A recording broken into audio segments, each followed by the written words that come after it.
All right, welcome to Intertek's Assurance in Action series. Today's discussion is on healthy buildings, exploring the crucial intersection of design, construction, and environmentally responsible buildings. Today's discussion centers on LEED, and our subject matter expert is Alan Scott, Director of Sustainability for Intertek's Building and Construction Division. Alan, thanks so much for joining us today. Can you share with the audience your background and your current role with Intertek? Yes, Shawn, it's wonderful to be with you here today. My background is as a licensed architect, worked early on in traditional design practice, but for the last 25 years, I've worked as a sustainable building consultant, helping building owners to create healthy, sustainable, and resilient built environment projects. With Intertek, I am part of our building and construction team, guiding both our internal experts and our clients towards those sustainable building results for their projects. So Alan, today's discussion's on LEED. LEED has been around for a while, but not everyone has experience with it. To get us all on the same page here, can you talk a little bit about what LEED is? Absolutely. LEED is one of the earliest and most comprehensive green building rating systems globally. It is administered by the U.S. Green Building Council, which is an international organization based in the U.S. I said comprehensive because the rating system covers everything from the choice of sites, like access of a building site, to transportation networks for walking and biking and taking public transportation, and support for electric vehicle charging, to site considerations relative to managing stormwater and protecting or restoring habitat and green spaces on the site. Also covering water efficiency and energy efficiency and optimization and carbon emission reduction, material impacts of buildings, things like embodied carbon and healthy materials, as well as looking at indoor environmental quality, the full range of things from air quality, visual and acoustic and thermal comfort in buildings. So it covers a full range of things. People often ask, what's the difference between LEED and the well building rating system? And that's a good place to make that contrast. LEED is very broad and covers all those areas I just talked about. Well is like taking the environmental quality section of LEED and blowing it up to make it broader and deeper on that narrow subject of the occupant health and wellness, as opposed to covering all of those other sustainable building attributes. One last key thing to share is that LEED is made up of a series of prerequisites and credits, and so projects seeking LEED certification will have to achieve all of the prerequisites and enough of the credits to earn the points towards their level of certification. So along those lines, what types of projects is LEED applicable to? Pretty much everything you can imagine. It covers everything from single-family homes up to high-rise, skyscrapers, and everything in between, including multifamily condominiums and apartment buildings and everything else. LEED includes some adaptations for specific project types, like speculative core and shell projects that developers might create, tenant improvements that might be only a portion of a building that's seeking certification, special adaptations for unique projects like schools and hospitals, and a completely standalone rating system for the sustainable operation and maintenance of existing buildings. So it covers the full range.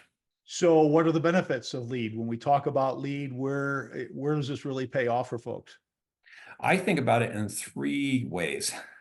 The first one is it is a comprehensive guide for planning the sustainable measures that are going to go into a project. So it clearly articulates a checklist of things to consider in creating a sustainable building project. The second value is in communicating those requirements for sustainability to all of the project stakeholders, be that the project design and construction team or the constituents who will be served by the project. And the third value is at the end of the project, it serves as a validation to ensure that the sustainable building goals for the project have been achieved and they're validated by a third-party review of the process. And I'm assuming building owners, when they make the investment into LEED, they're pretty proud of it because I've walked in the buildings, I've seen LEED plaques, platinum, gold, LEED. So again, beyond some of the other benefits, they want to make sure folks know that their buildings have met or have followed some of the LEED requirements. Yes, I think in commercial real estate, for example, as well as multifamily residential, it's a way for the developer to show to prospective tenants, and then for the tenants to show to their employees that they're moving into a healthier and more sustainable building. So is LEED tied to any regulations? Indirectly, yes. LEED is a voluntary standard, but certain federal agencies, government agencies, and then some state and municipal governments have adopted LEED as a requirement for the projects that they fund. So publicly funded projects in those government jurisdictions, in some cases, require LEED certification as part of the construction of those public projects. In some municipalities, LEED is tied to incentives. So there might be things like a floor area ratio or building height increase in the zoning code if a building achieves LEED certification. So there's sometimes an incentive, not a regulatory requirement, but a carrot as opposed to a stick for LEED. And then the last example I'll share is that in some cases, states have adopted aspects based on LEED, like the state of California has their Cal Green Code, which is based on LEED and the ASHRAE 189 standard. And this is a requirement for all projects developed in the state, and many of the requirements in Cal Green come almost directly out of the LEED rating system. So complying with code in California can get you a long way towards achieving LEED certification on a voluntary basis. So Alan, how does the LEED certification work? Just kind of the principles of it. Yeah, so there's a component that the project team handles autonomously, and there's a part of it that is interface with the Green Building or Green Business Certification Institute, which is a offshoot of the U.S. Green Building Council. So to start with, an owner who is intent on achieving LEED certification for their project will then register the project with the U.S. Green Building Council to show that intent to do that, and that invites their access to a platform called LEED Online. From there, it's the project team's responsibility to move this forward. So they set about identifying which of the credits in LEED they're going to pursue and what strategies they need to integrate into the design in order to meet the prerequisites and credits within the rating system. So that moves through, and those requirements are also built into the project design and specifications, so that the contractor is going to be engaged in, when they take over in construction, building the project to those LEED standards. All along that way, project team members are then documenting their compliance with LEED requirements and compiling those in LEED Online. So at the end of the project, the project team submits their project to the GBCI for review. That review happens by an independent third-party team. They come back with comments, allow the project team to respond and provide supplemental documentation, goes back for a final review, then comes back and they achieve their certification and celebrate. Quite a process. So it's quite a process, as you've just explained. So who all is involved in helping these projects become or achieve LEED certification? Yeah, so it is a large span of involvement. The project design team, the architect, interior designer, landscape architect, civil engineer, and mechanical, electrical, plumbing engineers are all involved in designing to LEED standards. And then the contractor, the subcontractors in some cases, and product manufacturers are also involved on the construction side of things. A LEED project also might include some specialties like a building system commissioning agent, a building enclosure commissioning agent, an energy modeler, and maybe a LEED consultant as well. Okay, so this leads me to the obvious question is, where does Intertek get involved with this? Again, there's so many different, seems like so many different balls in the air. What does Intertek, how do they support LEED certification? There's a few main ways that Intertek is supporting LEED projects. One of it is with some specialty services we have. Our acoustics team helps with designing to LEED acoustical design standards and doing some of the testing and validation required at the end of that.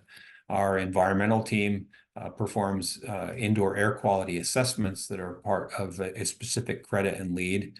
And we have a building enclosure commissioning team that contributes to the commissioning requirements in the energy section of LEED.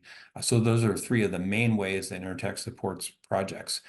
We also are able to support broader with LEED consulting for projects and performing energy modeling to support a LEED project. So Alan, I know version 5 is coming up. Is it this year, next year for version 5? Yeah, it's going to expect to be released early next year. Okay. Can you talk a little bit about what to expect with that newest version? Yeah, I'm really excited about LEED version 5 coming out. I'm currently serving as vice chair of the U.S. Green Building Council's Resilience Working Group, and also as a member of the Environmental Quality Technical Advisory Group that are both committees informing the development of LEED version 5. We just gotten through the first public comment period on the rating system, and so the further development is going to be happening throughout the rest of 2024. And there's some exciting new things coming in this version. One of them is that the LEED will include a prerequisite requiring a resilience assessment for every project. So they have to identify what are the hazard risks associated with building projects to inform the design process of what resilience strategies might be integrated in. And then some resilience requirements sprinkled throughout the rating system focused on more robust protection from floods if that was an issue, or things like wildfire smoke mitigation, thermal resilience in the case of power outages. So beyond resilience, the other things that we can anticipate in LEED version 5 is raising the bar on energy performance and putting in greater emphasis on carbon emission reduction. And this is going to include more robust measures for high-performance building enclosures. There is also going to be a greater emphasis on embodied carbon and reduction of the life cycle impacts of building materials. So that's going to work its way back upstream to product manufacturers who are looking at reducing the impacts of the materials they're producing so that they contribute more to the embodied carbon reduction in buildings. And finally, continuing an emphasis on indoor environmental quality, including both indoor air quality testing, as well as looking at ongoing indoor air quality monitoring in buildings. Well, I know with LEED version 4, how long has version 4 been out now? It probably since well, it's been almost 9 or 10 years. So right. So it's not like these changes come often, right? So when they do, can expect to have some pretty substantial additions, it sounds like, to this new version. Yes, exactly. It will be nice that the U.S. Green Building Council is committing now to a 5-year cycle on updates, so we can expect version 6 in 2030 and version 7 in 2035, right, and so on. So on, right? Yeah. Well, that's great.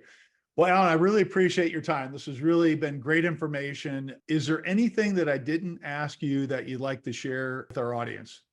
I think we covered a lot. So I think maybe I'll just summarize by saying that, LEED is an internationally recognized comprehensive standard to make buildings better for the environment, for the people in the buildings, and for the owner's bottom line. So we're here to help building owners and developers to assess the potential for a LEED on their project and look at where it might add value in that process. Great. Alan, thanks again. Really appreciate your time. We'll talk to you soon. All right. Thank you.